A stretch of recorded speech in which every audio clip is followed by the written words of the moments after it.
Buenos días, bienvenidos a las entrevistas en Religión Digital. Hoy nos acompaña un buen amigo de esta casa, sacerdote, escritor, no sé por cuál orden, Jesús Sánchez Adalid. Muy buenos días. Buenos días. ¿Se puede deslindar una y otra cosa? ¿Una y otra vocación? Se intenta compaginar como se puede, Dios ayuda, pero a veces no creas que es fácil, ¿eh? Pero bueno, sacerdote primero. Yo la mayoría de mi vida, mi jornada ordinaria, es la de cura de mi parroquia. Cuando llega el momento de presentar un libro, pues tengo que hacer otros menesteres, pero vuelvo siempre a la parroquia a tiempo. A ti te ha salvado tener una parroquia de referencia, porque no es fácil ser un sacerdote que además tiene un éxito potente, en este caso la literatura, pero la cuestión de los sergos y la cuestión de las formas de verse distintos, pues también tener un sitio donde asentarse, donde bajarse a la realidad, como es una parroquia, tiene que ser importantísimo, ¿no? Pues 32 años de pastoral ininterrumpida, porque no he dejado nunca la parroquia. Ni siquiera cuando fui a estudiar Derecho Canónico a Salamanca dejé parroquia, porque estuve en Doñinos de Salamanca adscrito a una parroquia rural. Y la mayoría de mi vida pues se ha desenvuelto como cura de pueblo. A mí me encanta cuando el cardenal Omeya dice, si yo soy un cura de pueblo. Y yo también esa identidad la tengo muy asumida, aunque ahora estoy en Mérida, en una parroquia de barrio, pero es verdad que la parroquia me ha ayudado mucho, porque esto tiene sus peligros. Tienes que desplazarte, te la puedes acabar creyendo, porque el éxito tiene un poquito de enajenación, ¿no? Te saca de tu realidad y el ego se agranda y te puede llevar a territorios peligrosos. Pero bueno, he ido cumpliendo los años, me he plantado ya en los 60 y yo creo que ya estoy un poco vacunado frente a todas esas tentaciones. Y nos presentas tu última novela, Una luz en la noche de Roma, con HarperCollins, que es tu sello de referencia, que cambias un poco de registro, ¿no? No estamos hablando ya de una novela histórica en el sentido de irnos a 800 años atrás, o como puede ser la anterior, los años de la luz, pero sí que tocas un aspecto distinto, ¿no? ¿De dónde surge esta idea de una noche, de una luz en la noche de Roma? La idea surge cuando me escribe el director del Hospital de la Isla Tiberina de Roma, que es hermano de San Juan de Dios, Ángel López Martín, y me cuenta de la existencia de unos documentos que bueno, se habían hecho públicos después de la desclasificación de los archivos vaticanos.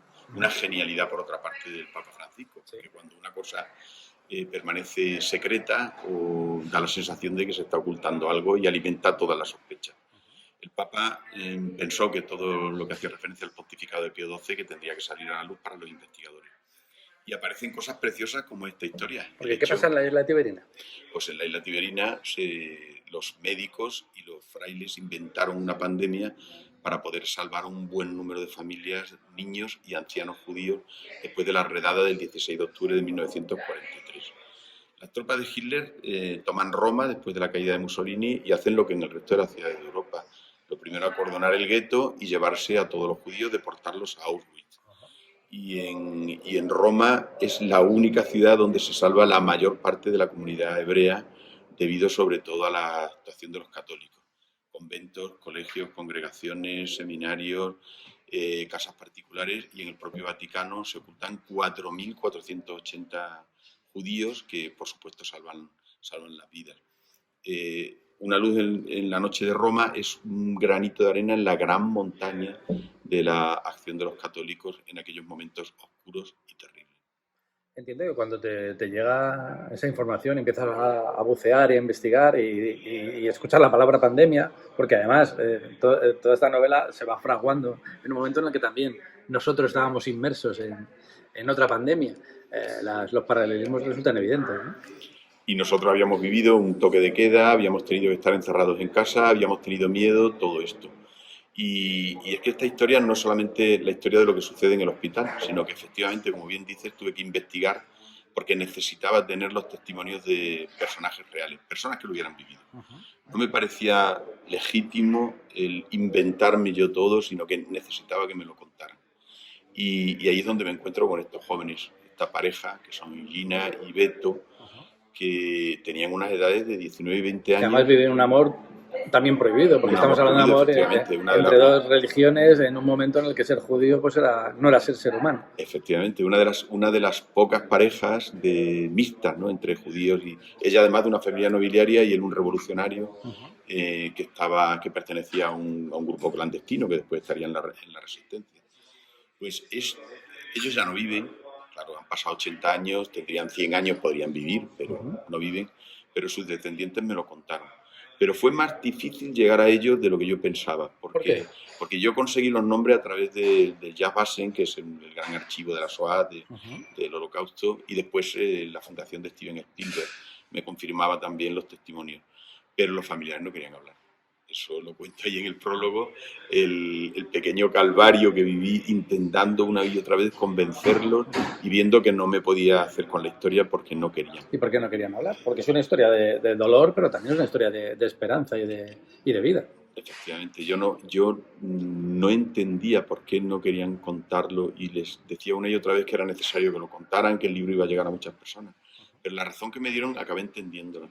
Me dijeron que ellos no eran protagonistas de esta historia, que ellos habían vivido y habían crecido en un país panamericano, se consideraban nacionales de ese país y esta era la historia de sus abuelos. Y me decían, si mis abuelos vivieran, les convenceríamos para que la contaran, pero no nos creemos legitimados para contarla nosotros. Entonces, si usted la cuenta, por favor, no den nuestros nombres, porque van a venir a hacernos preguntas, nos van a molestar, esto suscita mucho interés y nosotros no queremos asumir ningún tipo de protagonismo en esto.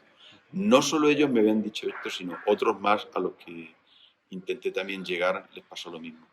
Y al final me hicieron firmar un documento notarial porque no se fiaban. Creían que si ponía los nombres en la novela iba a empezar para ellos un itinerario de televisiones, periodistas, entrevistas, etc. La isla Tiberina es un lugar, para los que conocen Roma, no es uno de los lugares más visitados, y sin embargo sí que es un sitio desde donde se contempla Roma desde sus orígenes por el río y también en una cura de ese Hotel al Vaticano, tienes el Trastevere, tienes las ruinas romanas muy cerca. ¿Por qué se llega a utilizar ese sitio? ¿Simplemente porque hay un hospital? ¿Es un lugar fácil para acoger a aquellos que están huyendo del horror del nazismo? Pues no hubo nada premeditado, fue la propia realidad la que al final es más fuerte, ¿no? y les obliga a tomar una decisión. El barrio judío está enfrente de la isla Tiberina del hospital. Desde las terrazas del hospital se ve prácticamente todo el barrio judío y sobre todo el Tempio Maggiore, que es la gran sinagoga, este edificio magnífico blanco que está enfrente, y el pórtico de Ottavia, que es el lugar donde se habían detenido los camiones y donde empiezan a subir a los judíos para iniciar la deportación. Los frailes lo ven y además funcionaba el teléfono. Ellos intentan saber qué está pasando y en otros lugares le dicen lo mismo, que los nazis se están llevando a la comunidad hebrea. Salen las dos ambulancias del hospital, una era más nueva y otra bastante vieja, no funcionaba y funcionó curiosamente y empezaron a subir primero niños y después personas y después ya una especie de éxodo desde el barrio judío hacia el hospital a través del Ponte Fabricio. ¿Y por qué sucedió esto? Pues me lo explicó el único superviviente, que aunque no lo vivió directamente, pero se lo habían contado. Un hermano de San Juan de Dios, que tiene ahora una edad cercana a los 100 años, me contó que los nazis no detenían a nadie que estuviera en la calle. No podían hacerlo puesto que estaban asociados al gobierno italiano. Pero sí entraban en las casas y detenían. Pero a los que estaban en la calle no, porque podían detener a ciudadanos italianos. Y por eso todos los que estaban fuera de las viviendas se salvaron. Y ahora viene la segunda parte. La segunda parte es que temen que la Gestapo entre en el hospital para hacer una inspección. Y es cuando se inventa la pandemia. Síndrome de K. Este nombre tan curioso. ¿Qué es el síndrome de K? Pues el síndrome de K es una enfermedad ficticia que inventa el doctor Borromeo y el doctor Sacerdotti, que por cierto era judío. Y un Sacerdotti fraile, era judío. Sacerdotti se llamaba de apellido, sí, efectivamente. Y un fraile polaco llamado Mauricio Bialek, que ya había tenido conocimiento en su país de las redadas y del Holocausto. y ellos inventan, ¿qué podemos hacer? No sé, me parece una genialidad providencial, una inspiración. Sí que lo es. Inventan la pandemia y le dicen a los guardias, sobre todo a los guardias de la policía fluvial de la isla, ¿no? Que hay una enfermedad infecciosa muy grave, desconocida, y que están muy preocupados. Bueno, la historia del Hospital de la Isla Tiberina está asociada a las pandemias a lo largo de la historia, porque tradicionalmente era el lugar donde se enviaba a los enfermos que tenían enfermedades infecciosas. Los morideros, los sitios que no tenían contacto directo con la realidad, de los que no se salía. Exactamente, y cerraban los puentes para que no se pudiera entrar. Entonces, esto no resultaba tan raro, porque había pasado muchas veces en la historia, varias veces en el siglo XIX, que estaba muy cercano. Y se cierra la isla y se ponen unos carteles con aquel nombre, afectada por el síndrome de K y que está en investigación. Llegaron a ir los médicos de la Gestapo a investigar, pero claro, habían aleccionado a los enfermos, a los falsos enfermos, ¿no? Con lo que debían hacer, tener los ojos muy abiertos, estar como enajenados, y parece ser que lo hicieron muy bien y esto caló. Y si no caló del todo, no estaban en condiciones entonces las tropas alemanas de arriesgarse a tener una enfermedad en su seno, puesto que estaban soportando en Hungría y en Polonia 2 pandemias muy fuertes de tuberculosis que estaban diezmando a las tropas. Entonces tuvieron miedo de cometer una imprudencia que hubiera supuesto además un severo castigo por parte de las autoridades militares. Se juntan dos conceptos, una pandemia y una guerra que también estamos viviendo en la actualidad. ¿Qué podemos aprender de esta novela sobre el poder de la amistad y de la solidaridad, incluso en grandes catástrofes, como puede ser una pandemia, como puede ser una guerra mundial? Ahora el Papa Francisco lleva muchos años diciendo, y yo creo que la realidad le está dando la razón, que estamos viviendo una tercera guerra mundial a pedacitos. Decía San Agustín que la guerra pertenece al mundo, igual que el mal está en el mundo, y es reconocible perfectamente en la vida cotidiana.